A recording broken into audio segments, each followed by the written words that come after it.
Felipe, por la invitación y pues por esta oportunidad de hablar de este tema que es pues tan relevante en el contexto de la epidemia actual. La relación entre las componentes del síndrome metabólico y las enfermedades virales es algo que se viene conociendo desde hace mucho tiempo. En general, con todas las enfermedades infecciosas, los problemas metabólicos han sido un factor de riesgo, ¿sí? En este caso estamos ante una pandemia global, pero que fue antecedida por otros problemas parecidos, como las pandemias relacionadas con el virus de la influenza. Desde entonces se observó que pacientes con obesidad, diabetes, hipertensión,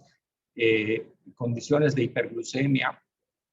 y de alteraciones lipídicas eran más susceptibles a desarrollar este tipo de enfermedades. En México, el síndrome metabólico, que depende de la presencia de obesidad y alguno de estos otros factores, presión arterial elevada,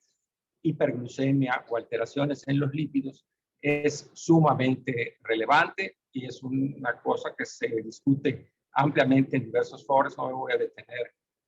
mucho en ello, pero pues la prevalencia de obesidad como generador primario de síndrome metabólico es muy importante. Y aunque no se necesitan obesidades tan relevantes como una obesidad mórbida de más de 40 de índice de masa corporal, sí coinciden muchos de estos factores de riesgo en la población mexicana, pero también en la población de todo el mundo. Desde el inicio de la pandemia en China, esto pudo ser observado, ¿sí? Y pues determinar por qué este factor de riesgo, los elementos del síndrome metabólico están involucrados en la pandemia, es tan relevante en nuestro país porque nos permite identificar a sujetos de riesgo y posiblemente contar con marcadores, biomarcadores o dispositivos para detectar estos biomarcadores con mayor facilidad y ubicar quién tiene más riesgo de enfermar gravemente o de morir si adquiere este tipo de enfermedad. Ya decíamos que esto se conocía desde antes, desde la epidemia, desde las epidemias previas de influenza, como este tipo de sujetos está más expuesto. ¿Y por qué? Porque la obesidad y los elementos del síndrome metabólico no son sino la expresión de un fenómeno proinflamatorio. Estamos hablando de inflamación de bajo grado, es decir, inflamación que está allá, pero que no hace mucho ruido, pero que sabemos que están elevados factores como marcadores como la proteína C reactiva, como el factor de necrosis tumoral alfa, como alteraciones lipídicas, marcadores de predisposición a la diabetes, y que todos ellos llevan a un estado proinflamatorio que a su vez se va a expresar posteriormente en una pléyade de enfermedades, entre las que destaca la diabetes tipo 2, la enfermedad cardiovascular asociada a hipertensión y dislipidemia, y que estos son los componentes esenciales del síndrome metabólico, por mencionar solo algunas de las consecuencias que estos tienen en los sujetos de riesgo. Pero en general, estas personas sabemos que tienen una mayor susceptibilidad a la infección. Infecciones bacterianas, como por ejemplo la del bacilo tuberculoso, es mucho más frecuente en personas con diabetes, con síndrome metabólico o con alteraciones de este tipo. Esa relación es ampliamente conocida y la diabetes es la enfermedad proinflamatoria crónica por excelencia y es uno de los elementos fundamentales del síndrome metabólico. Y perfectamente se ha establecido esta correlación. Incluso ahora que estamos viendo las poblaciones vacunadas, que empezamos la vacunación con personas de mayor edad, conforme hemos ido avanzando en la vacunación, hemos visto que jóvenes y adultos jóvenes que tienen sobrepeso, obesidad y condiciones características del síndrome metabólico están teniendo con mayor frecuencia en nuestro país y en todo el mundo una mayor posibilidad de riesgo. Muy rápidamente, estos son datos de diferentes partes del mundo, incluyendo datos de México, en donde el índice de masa corporal, el sobrepeso. ¿Y qué es lo que implica esto? ¿Verdad? Que esta asociación de obesidad y síndrome metabólico con riesgo de hospitalización, con riesgo de muerte, ¿sí? Y estas categorías que tienen que ver con el síndrome metabólico, la hiperglucemia, la hipertensión y la dislipidemia, que son condicionadas por el generador primario de obesidad, vamos a ver un incremento de riesgo, tanto en su forma univariada como cuando mezclamos los factores de riesgo, cómo se van potencializando entre sí, por ejemplo, a medida que aumenta el índice de masa corporal, pero también a medida que están presentes estos otros factores, como la presencia de hiperglucemia, de hipertensión y de dislipidemia, ¿sí? Y la obesidad es un generador de riesgo precisamente porque nos expresa alteraciones disfuncionales que empiezan desde el adipocito que veremos a continuación. Estos son también elementos epidemiológicos que nos muestran cómo estos factores de riesgo, ¿verdad?, se van intercalando entre sí y cómo la presencia de obesidad junto con el incremento de los otros factores de riesgo van potenciando la letalidad, la gravedad de la enfermedad y la posibilidad de tener estas condiciones. Y que esto está relacionado a fenómenos de alteraciones en la competencia inmune. Y precisamente las alteraciones en elementos de la inmunidad, de los fenómenos inflamatorios, no son otra cosa que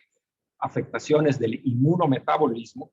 se van a expresar de la siguiente manera. En el síndrome metabólico lo que vamos a encontrar es una mayor alteración de elementos de entrada del virus que tienen que ver con la expresión, por ejemplo, de una molécula que es la enzima convertidora de angiotensina, que permite su afinidad con las espigas virales, permitir la entrada del virus, ¿verdad? Desde ahí estamos viendo la enzima convertidora de angiotensina es un elemento clave, por ejemplo, para entender en su fisiopatología la hipertensión arterial, que es uno de los elementos del síndrome metabólico. Pero la presencia de adiposidad y de alteraciones inmunitarias propias de los fenómenos inflamatorios crónicos hacen que cuando penetra el virus, ¿sí?, ya se encuentra un reclutamiento de neutrófilos, de glóbulos blancos deteriorada, actividad de macrófagos deteriorada. Todo esto está condicionado precisamente por cambios que las enfermedades crónicas, como son la obesidad y los elementos del síndrome metabólico, van a producir en el sistema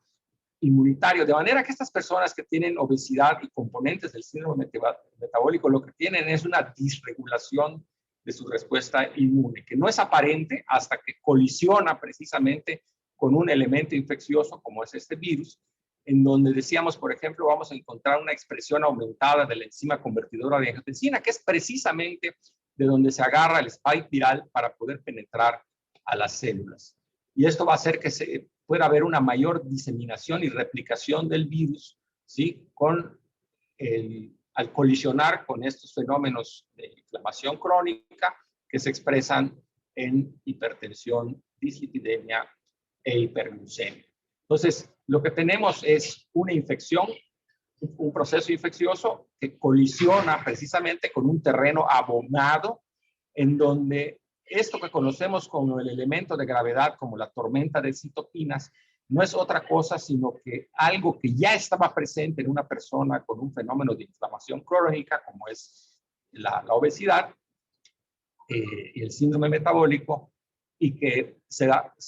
conjunta con una serie de factores que están presentes en el paciente con obesidad y estas comorbilidades del síndrome metabólico, como la presencia de exceso de grasa ectópica. La grasa ectópica es la grasa que se acumula fuera del adipocito y que en los obesos se manifiesta típicamente, por ejemplo, con acumulación de grasa en células miocárdicas, en el corazón, donde no debieran estar, o el hígado graso, que es la acumulación de grasa en el hígado, que es otro órgano que no está preparado. Esto lleva a una mayor presencia de elementos proinflamatorios que van a favorecer esa presencia de citoquinas. En el paciente obeso y con estas comorbilidades vamos a encontrar también una disminución en la expresión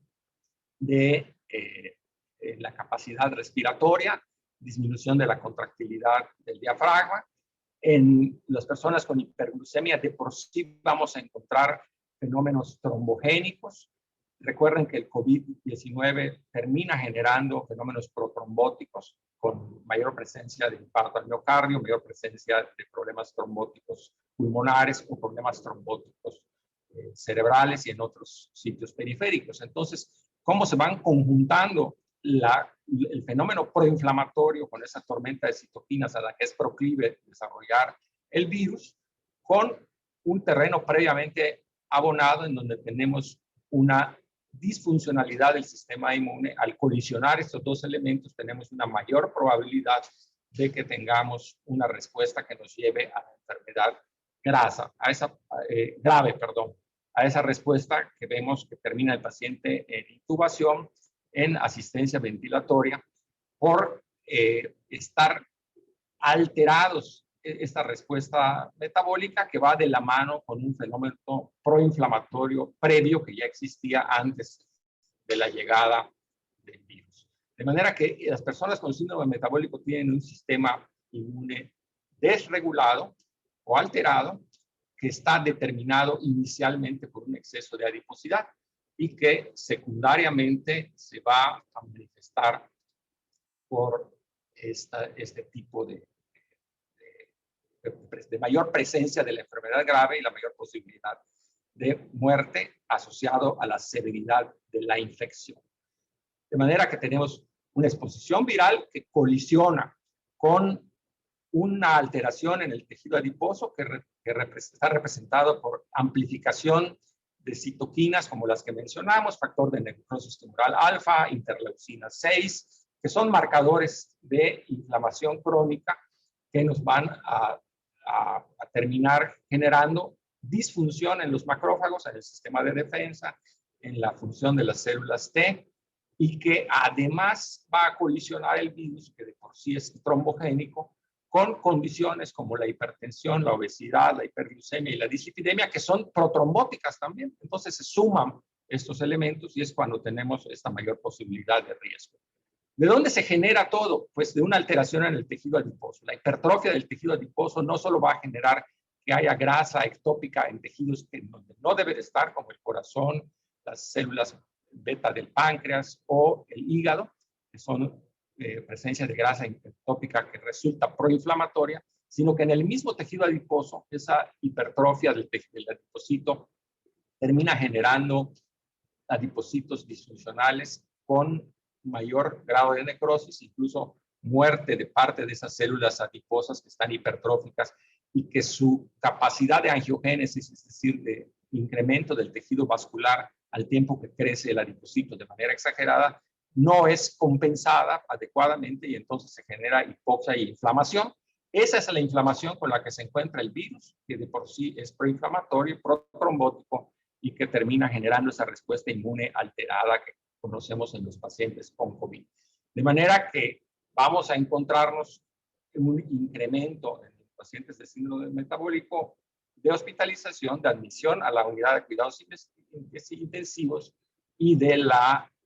mortalidad. ¿Sí? Vean ustedes cómo son los mismos elementos del síndrome metabólico los que se asocian con hiperglucemia, con incremento de la adiposidad corporal,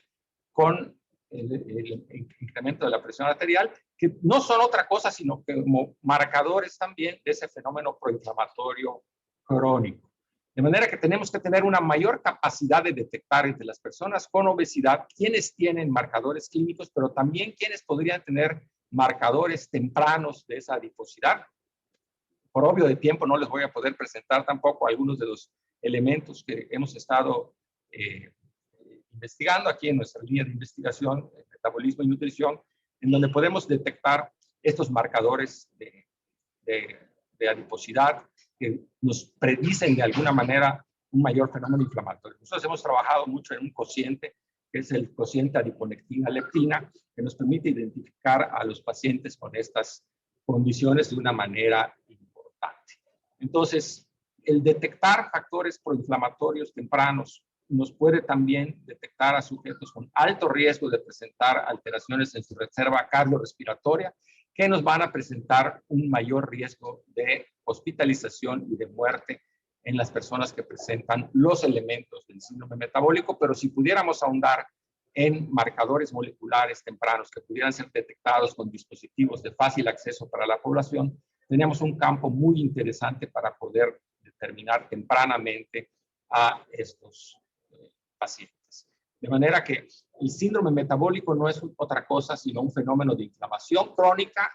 con el que previamente el paciente, antes de infectarse, ya tiene estas alteraciones que el virus termina de exacerbar y que termina aprovechando el virus, esa alteración inmune, para producir un mayor riesgo de enfermedad grave y muerte en los pacientes que están en estas condiciones. Agradezco mucho la oportunidad de esta breve viaje sobre lo que es cómo chocan o colisionan estos factores de riesgo para hacer una mayor, generar un mayor riesgo en los pacientes que están en esta condición. Muchas gracias.